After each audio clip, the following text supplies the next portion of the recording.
أتدري من يزيل الهم إن ضاقت بك الدنيا ومن يرعاك لا ينساك دوما كيفما تحيا.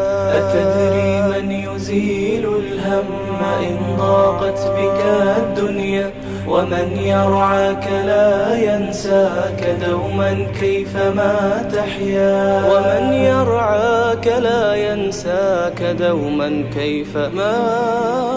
أتدري من يزيل الهم إن ضاقت بك الدنيا ومن يرعاك لا ينساك دوما كيفما تحيا. ومن يرعاك لا ينساك دوما كيفما تحيا. فسبحان الذي يهدي ويشفي حيرة العبد. Дорогие, уважаемые братья, сестры, молодежь и взрослые, ассаляму алейкум ва рахматуллах. Приходилось ли вам когда-нибудь видеть новорожденного ребенка? Когда-то мы и сами были такими. Новорожденный малыш беззащитен, он нуждается в помощи, полностью зависит от других людей.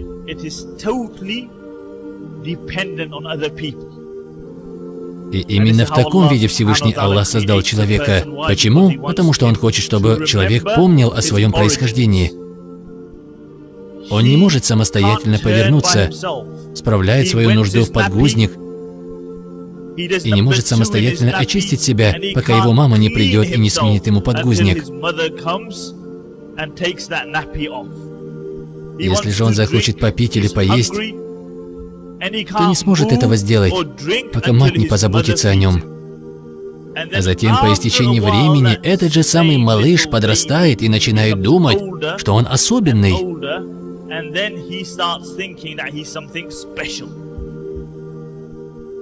Потом он забывает о своем происхождении и начинает думать, что он кто-то, что он человек.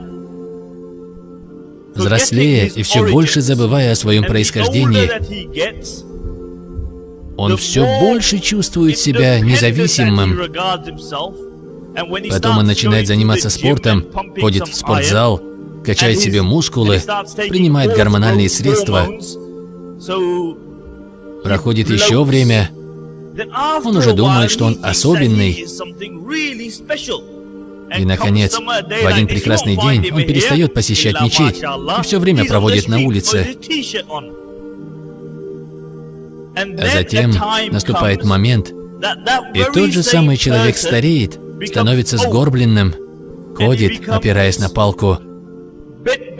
А когда однажды просыпается утром, то мучается от страшной боли в суставах.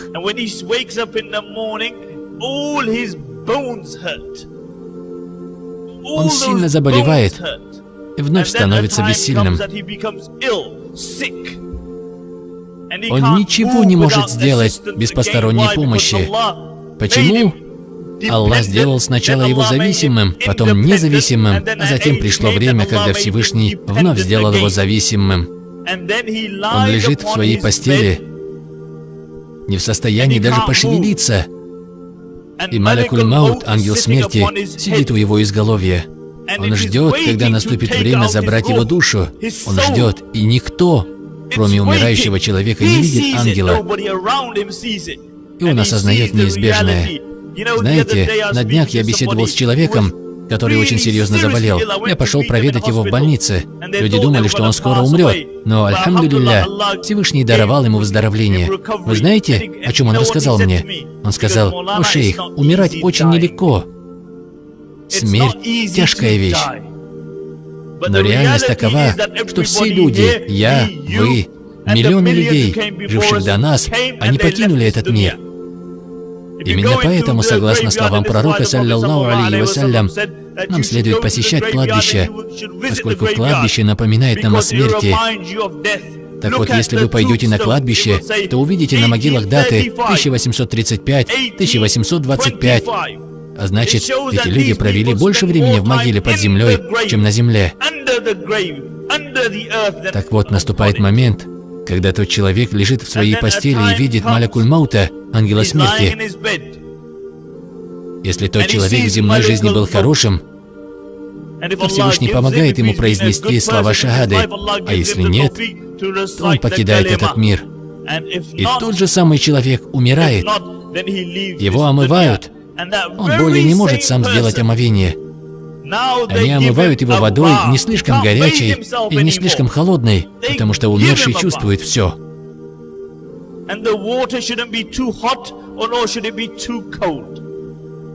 Подумайте об этом.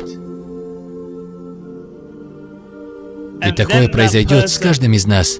Абсолютно с каждым из нас. Но порой мы поддаемся иллюзиям этого мира и забываем о смерти.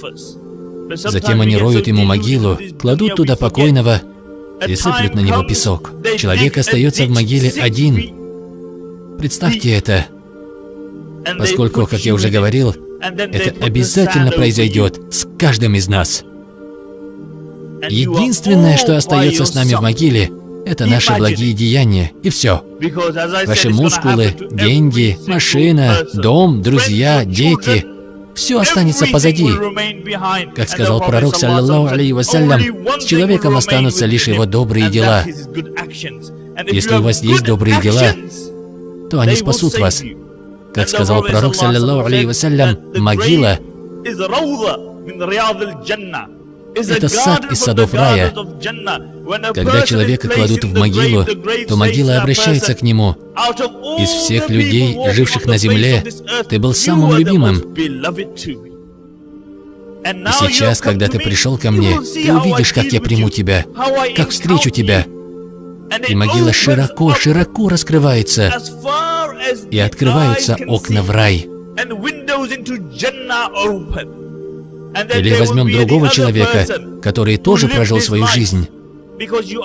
Известно, что человек попадает либо в рай, либо в ад. Тот человек жил жизнью, вел себя как хотел, любил женщин, хорошую еду и тому подобное. Тот человек верил, что доживет до 50, отрастит себе бороду, поедет в хадж, будет ходить в мечеть. Но где гарантии, что так и будет? Таких гарантий нет. Его тоже кладут в могилу. Одного, нет никого рядом. И могила скажет ему: из всех людей, живших на земле, ты для меня самый презренный и подлый. И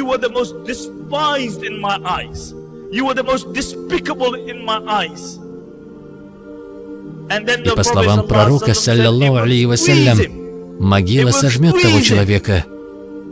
А затем пророк, саллаллаху алейхи вассалям, сжал свои пальцы, сказав, что подобным образом ребра человека войдут друг в друга. Вот так могила сожмет его. Так что единственное, что защитит тебя в тот день, это твои деяния. Обратите внимание на добродетельность сподвижников. Был сподвижник по имени Саад ибн Муаз, да будет доволен им Аллах. Среди ансаров его знали как Абу Бакр жителей Медины. Каждый раз, когда пророк, саллаллаху алейхи вассалям, называл его Абу Бакр, он отзывался. Когда он скончался, его носилки были очень легкими. И лицемеры начали говорить, что носилки легкие, хотя при жизни он был полным человеком.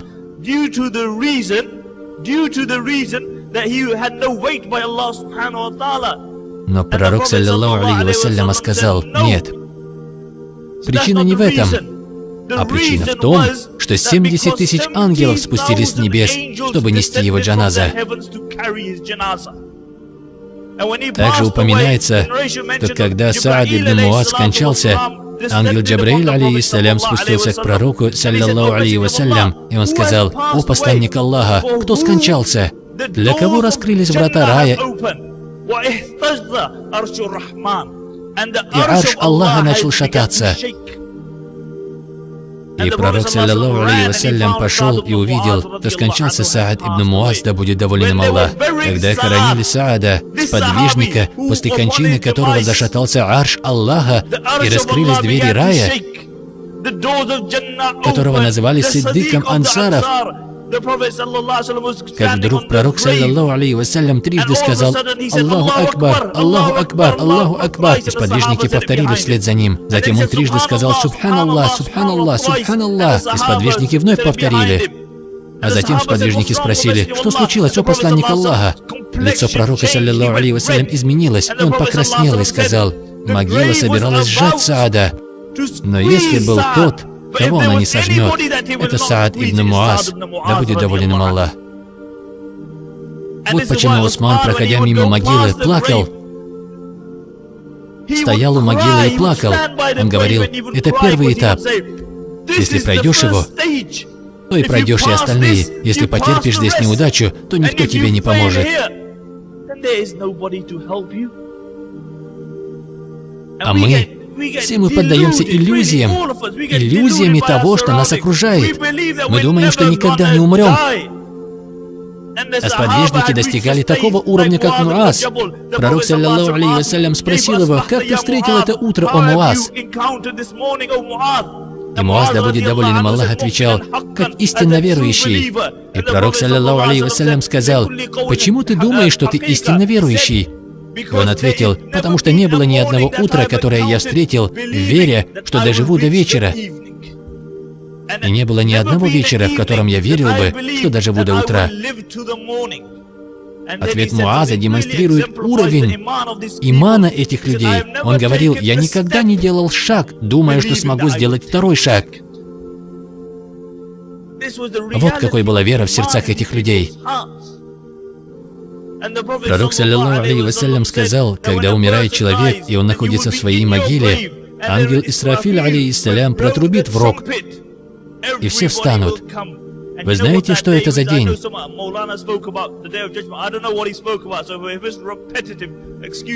Я прошу прощения, если вновь говорю об этом, но мне хочется, чтобы вы извлекли из этого урок. Я не рассказываю вам истории, хотя все люди любят истории, особенно если после них не нужно ничего делать. Так вот,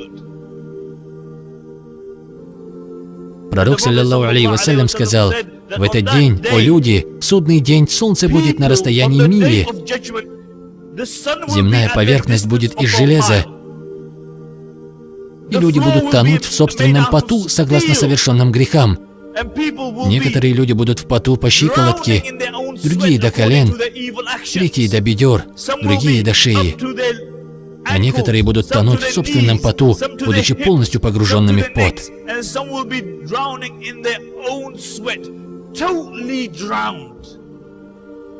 Вы только представьте, солнце будет на расстоянии мили.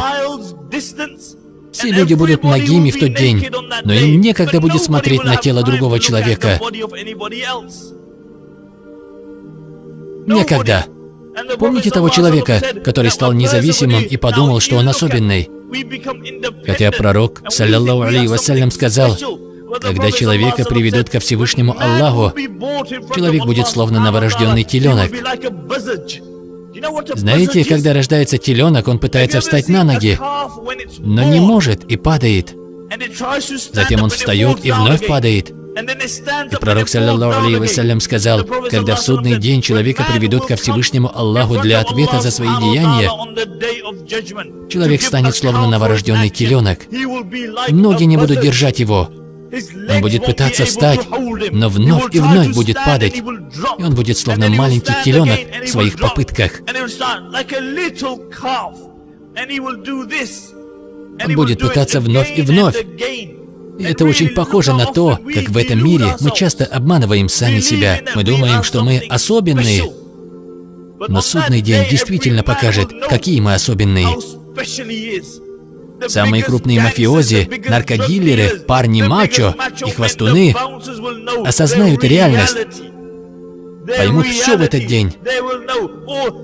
Каждый человек в судный день увидит свои деяния, и, как сказал пророк, саллаллаху алейхи вассалям, человек заплачет и будет плакать до тех пор, пока не высохнут его слезы, и пока совсем не останется слез. А также пророк, саллаллаху алейхи вассалям, сказал: но все же он будет продолжать плакать, но слезы будут из крови в тот момент, когда он осознает реальность. Вот почему пророк, саллаллаху алейхи вассалям, назвал этот день как день, когда человек будет испытывать раскаяние Сожаление, почему я не провел свою жизнь в поклонении Всевышнему Аллаху?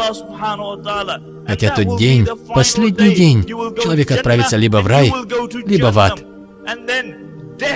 К тому же, после того дня смерть не будет более забирать людей.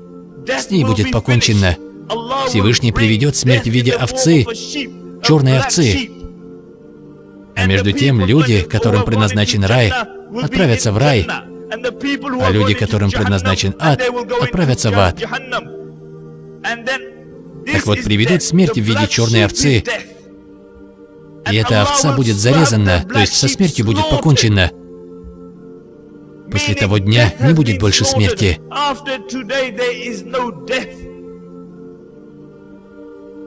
А затем Всевышний Аллах обратится к людям рая. Он скажет: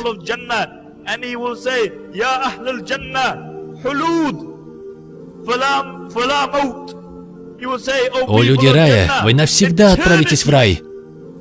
Вы навсегда отправитесь в рай!» Затем Всевышний обратится к обитателям ада. Вы только представьте себе этот день. Да убережет Всевышний всех нас от ада. Он обратится к людям ада и скажет: «О люди ада, со смертью покончено, и вы навсегда останетесь в аду». Затем Всевышний позовет Джибриля, алейхиссалям, и спросит у него, кто остался в живых. Он назовет свое имя и имена Микаила, Исрафиля, Хамлятуль Арш, и скажет: «А также ты, Всевышний, но смерть не властна над тобой». А также остался Азраил и, по некоторым источникам, Малякуль Маут. Сначала умрут Джабрииль и Микаил. Затем Аллах вызовет Азраила, ангела смерти, и спросит его: «А теперь кто остался?» Тот ответит: «Исрафиль, Хамлятуль Арш, а также ты, Всевышний, но смерть не властна над тобой». Аллах скажет: «Забери жизнь у Исрафила», и у Исрафила заберут жизнь. Затем Всевышний вновь воззовет его и спросит: «Кто остался в живых?» Тот ответит: «Ангелы, поддерживающие трон Аллаха, Хамлятуль Арш». И Аллах скажет: «Забери жизнь и у них». Так останутся лишь Всевышний Аллах и Азраил, ангел смерти. Тогда Всевышний не спошлет смерть и на Азраила, и останется лишь Всевышний. Каждое создание вкусит смерть. Затем Всевышний скажет: «Я передам его речь своими словами». Всевышний скажет: «Кому сегодня принадлежит власть? Кто владыка сегодня? Кто царь? Кто правитель сегодня?» И Аллах скажет: «Где же все те, кто творили несправедливость? Где они сегодня? Где те?» Я передам это своими словами. Кто думал, что они особые, потому что у них есть БМВ? Где те, кто думал, что они особые, потому что у них были деньги, или они были наркодилерами, или потому что они провели несколько часов в спортзале? Все они думали, что они особенные. И Аллах спросит: «Где все эти тираны?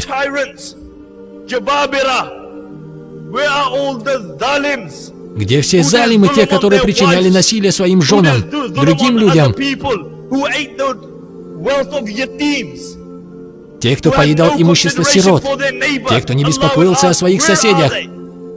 Аллах спросит: «Где они все? Кто владыка сегодня?» И в тот день владыкой будет лишь Всевышний Аллах.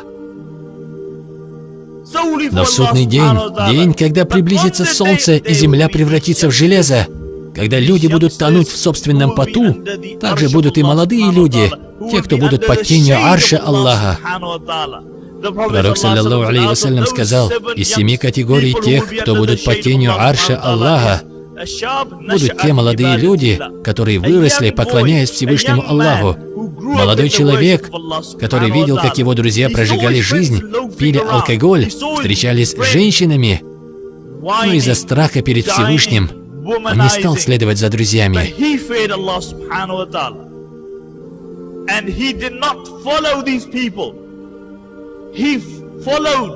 Он последовал повелению Всевышнего, и именно он настоящий мужчина. Настоящий мужчина не тот, кто идет на поводу общества. Настоящий мужчина — это тот, кто твердо стоит на своих принципах.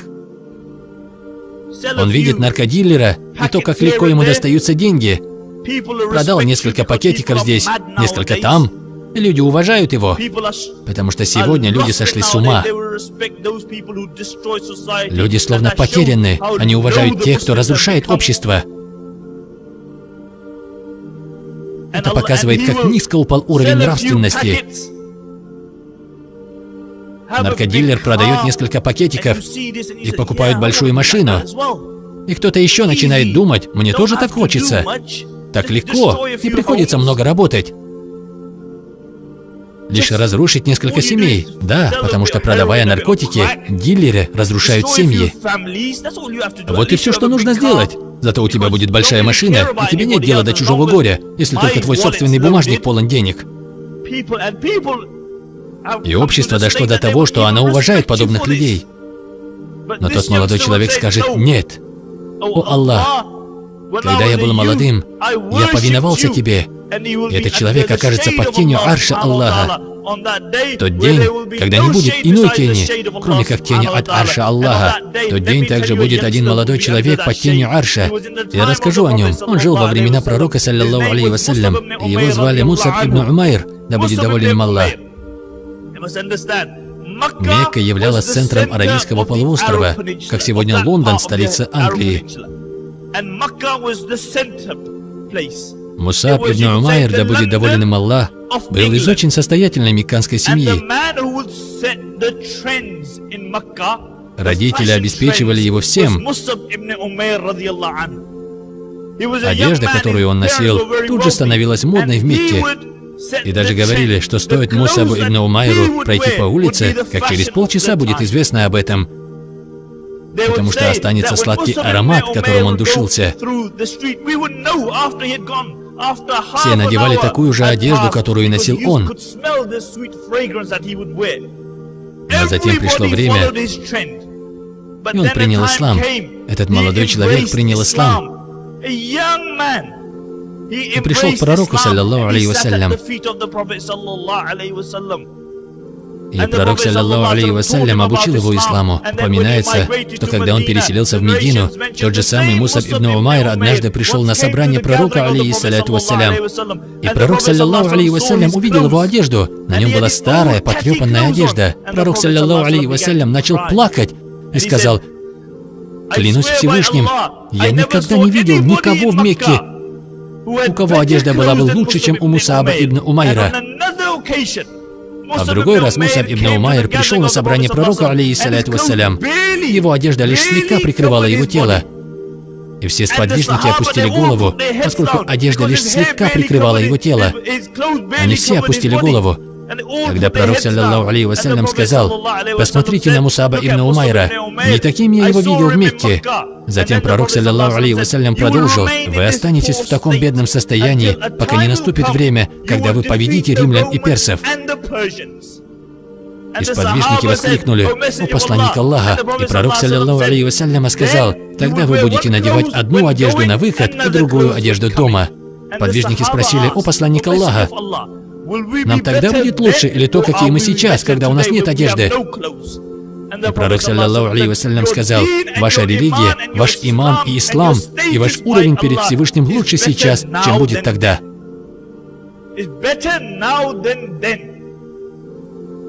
Затем пришло время, и Мусаб ибн Умайр принял участие в битве при Ухуде. И, как упоминается, пришел Ибн Кумайя и отрубил Мусабу одну руку. А в той битве он был знаменосцем. Затем он отрубил ему вторую руку, и он начал держать флаг грудью. Затем его пронзили в грудь, и он скончался. После битвы пророк, саллаллаху алейхи вассалям, проходил мимо человека, который когда-то был самым модным в Мекке, который задавал тон по всей округе.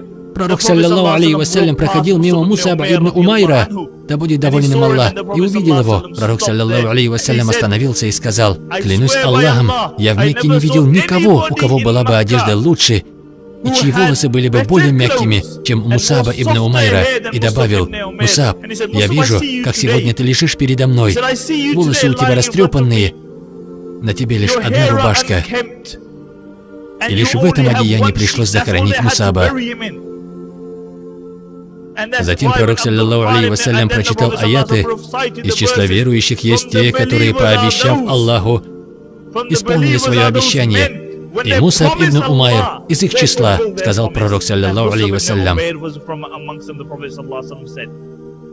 Вот почему Абдуррахман ибн Ауф, да будет доволен им Аллах, когда ему принесли немного еды, чтобы он мог открыть пост, начал плакать, увидев вкусную еду. Он плакал и сказал: «Мусаб ибн Умайр был лучше меня. Его похоронили в одной рубашке. Хамза был лучше меня. Его тоже похоронили в одной рубашке». Как упоминается, он плакал до тех пор, пока еда не остыла. А Хубаб ибн Мунзир говорил: «Вспомните Мусаба ибн Умайра. Мы совершили хиджру, мы переселились вместе с пророком, саллаллаху алейхи вассалям, за что мы получили награду. Но среди нас был тот, кто погиб, прежде чем получить что-либо из этого мира». Что он имел в виду? Кто такой Хубаб? Позвольте мне рассказать о нем. Хубаб — это человек, который был когда-то рабом, а затем принял ислам. И когда он принял ислам, его хозяйкой была женщина. Она кипятила разную гниль и клала ему на голову и говорила: «Откажись от ислама». Но он стоял на своем. Она клала ему на голову разные нечистоты, но он твердо стоял на своем. Однажды они сделали ему следующее. Его заставили лежать на горячей мерзлоте. Вы можете себе такое представить? И кожа его спины начала плавиться. Ему говорили: «Откажись от своей религии», но он сказал: «Нет». Они говорили: «Откажись от своей религии», но он твердо стоял на своем. Однажды Умар ибн Хаттаб, да будет доволен им Аллах, сказал: «О, Хубаб, покажи мне свою спину». И когда он увидел его спину, он сказал: «Клянусь Аллахом, я никогда в своей жизни не видел такой спины».